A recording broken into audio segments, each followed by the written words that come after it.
नमस्कार, अस्सलाम वालेकुम, सत श्री अकाल, जय झूलेलाल। मैं हूं जी प्रेम मटलानी और आप देख रहे हैं हालात हाज़रा का प्रोग्राम। हकीकत ये है, इब्तदा में आपसे दरख्वास्त है चैनल ज़रूर सब्सक्राइब करें। दोस्तों, कल पाकिस्तान के वज़ीर दाखिला नए हैं, कायम मुकाम गवर्नमेंट के वज़ीर दाखिला हैं सरफराज बुगटी। आजकल बड़े बड़े बयान देने लगे हैं और उन्होंने कहा कि पाकिस्तान में स्मगलिंग बहुत बढ़ गई है। और ये तो हम पिछले 76 सालों से देखते चले आ रहे हैं।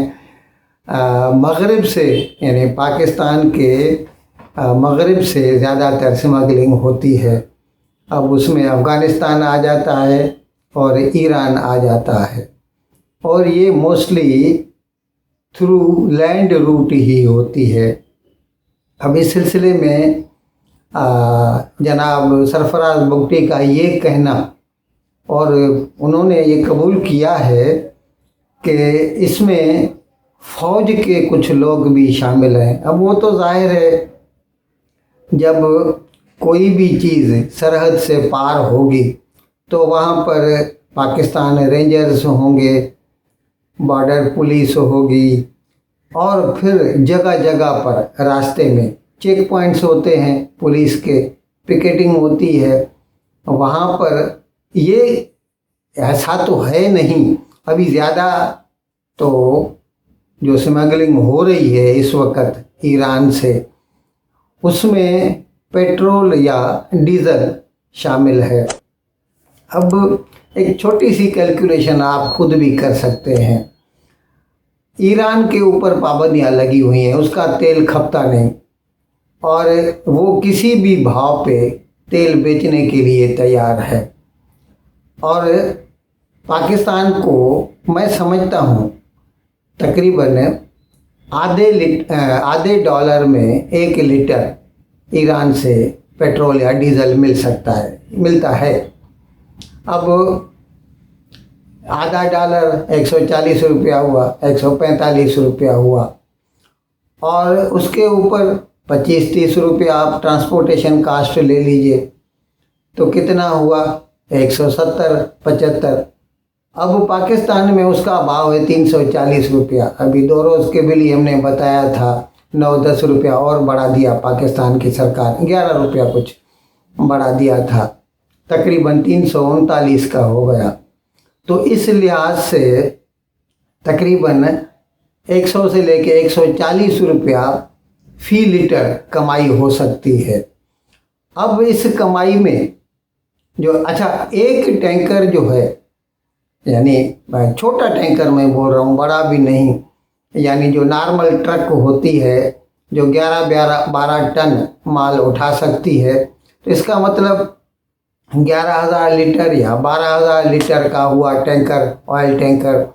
अब आप सोचिए, 12,000 लीटर के ऊपर आप 1 लीटर के पीछे अगर 100 से लेके 140 रुपए की कमाई है, तो इसका मतलब ये है कि तकरीबन 17 लाख रुपया, 16-17 लाख रुपया एक टैंकर बचा सकता है।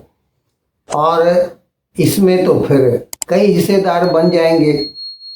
अब जब ईरान से निकलता है तो ईरान की पुलिस भी लेती होगी, बॉर्डर पुलिस उनकी, फिर पाकिस्तान में आएंगे तो पाकिस्तान की बॉर्डर पुलिस लेगी, और ज़ाहिर है सरहदों पर फ़ौज रहती है तो फ़ौज वाले लेंगे, और फिर चेक पोस्ट होंगी जगह जगह पर पुलिस के, तो वो भी अपना अपना हिस्सा मांगेंगे। और जहाँ पर ये गैस स्टेशन होगा, अब आप सोचिए, ऐसे भी हाईवेज़ पर बड़े बड़े गैस स्टेशन होते हैं जहाँ पर 5-5, 6-6 जो है पंप लगे होते हैं, और नीचे उनकी टंकियाँ होती हैं।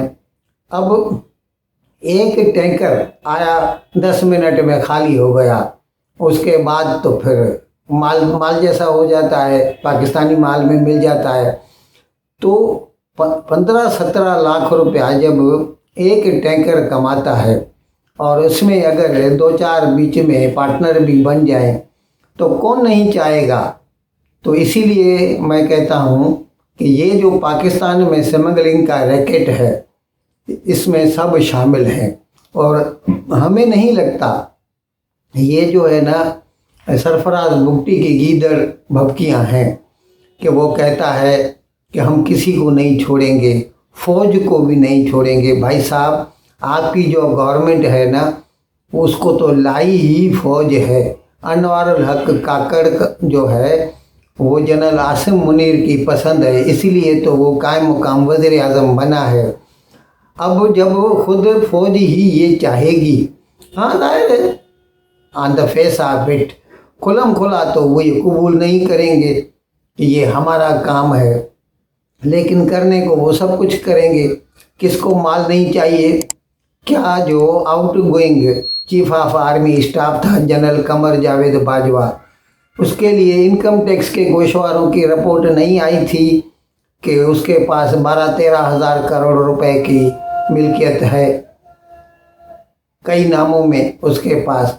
तो क्या जनरल आसिम मुनीर आसमान से उतरा है? और क्या हमें ये याद नहीं कि जब जनरल ज़ियाउल हक की हुकूमत थी, जो 80s की मैं बात कर रहा हूँ, उस वक़्त अफ़गानिस्तान में सोवियत यूनियन की फ़ौजें आई हुई थी। तो अफ़गानिस्तान से 2 चीज़ें इम्पोर्ट नहीं कहिए, स्मगल होके आती थी। एक तो हथियार कलाशनिकोव और उसके लिए एम्यूनिशन, और दूसरा होता था हीरोइन, अफीम से बनी हुई नशेदार चीज़, जिसकी वजह से पूरा पाकिस्तान हीरोइन का आदी बन गया। ये जनरल ज़ियाउल हक की मेहरबानी थी। और उस वक़्त भी जनरल ज़ियाउल हक आर्मी का चीफ भी था, बावजूद इसके कि वो सदर भी था, वो आर्मी का चीफ भी था। और उस वक़्त हमें याद है कि नेशनल लॉजिस्टिक सेल आर्मी का ही विंग है, NLC, उसकी ट्रकें हैं। उन ट्रकों में हीरोइन बोरियां भर भर के पेशावर से जो है, या लंडी कोतल से बोल दीजिए, कराची तक लाई जाती थी। और एक बार सुपर हाईवे पर एक ट्रक का एक्सीडेंट हो गया था और उसमें वो ड्राइवर जो है वो फौत हो गया था। तो जो बोरियां हैं रास्ते पे गिरी हुई थी, और जब मुकामी पुलिस वहां पर पहुंची तो उनको पता चला कि आर्मी के ट्रकों में हीरोइन स्मगल होके पेशावर से कराची लाई जा रही है। तो जब उस वक़्त फ़ौज ये काम कर सकती थी तो क्या आज नहीं कर सकती? सवाल ये नहीं है कि कौन करता है कौन नहीं करता है। कहते हैं जहाँ पे माल हो वहाँ पे मक्खियाँ तो आती हैं, लेकिन टू कट इट शॉर्ट मैं ये कहना चाहता हूँ कि ईमानदारी के लिए नीयत चाहिए, और अगर नीयत होगी तो फिर मुकामी पुलिस भी बहुत बड़ी ताकत रखती है। अगर वो चाहे तो वो जो है जराइम होने से रोक सकती है। लेकिन अगर ऐसे कामों में खुद आर्मी भी मुलविस हो जाए तो फिर उस मुल्क की मईशत का खुदा ही हाफिज है। क्योंकि स्मगलिंग जब होती है तो जो लीगली सरकार को ड्यूटी मिलती है, अब जाहिर है तेल जब इंपोर्ट होता है तो उसके ऊपर इंपोर्ट ड्यूटी लगती है, फिर वो रिफाइन होता है तो उसके ऊपर एक्साइज ड्यूटी लगती है, फिर जब वो सेल होता है तो उसके ऊपर GST लगती है और सेल्स टैक्स लगता है। तो ये सारे टैक्स जो है ना, वो बीच वाला जो है, जो स्मगलर है और उसके जो भाई बंधु होते हैं, भले वो आर्मी का हो मुकामी पुलिस का हो, वो सभी उसके पार्टनर बन जाते हैं और वो सब खा जाते हैं। तो मैंने ये अर्ज़ करना है आपको कि ज़रूरत है अच्छी नीयत रखने की। अगर आप चाहें तो सब कुछ कर सकते हैं।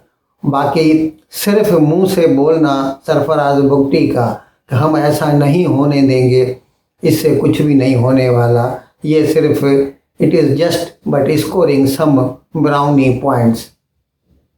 इन अल्फाज के साथ मैं आज का प्रोग्राम ख़त्म करने की आपसे इजाज़त चाहता हूँ, लेकिन विदाई लेने से पहले एक मरतबा फिर आपसे मेरी दरख्वास्त है कि जिस किसी साहब या साहबा ने अब तक हमारे इस चैनल को सब्सक्राइब नहीं किया, अज़रा है करम इसको जल्द से जल्द सब्सक्राइब करें, प्रोग्राम को लाइक करें, शेयर करें और घंटी का बटन दबाना ना भूलें। बहुत बहुत शुक्रिया। खुदा हाफिज़।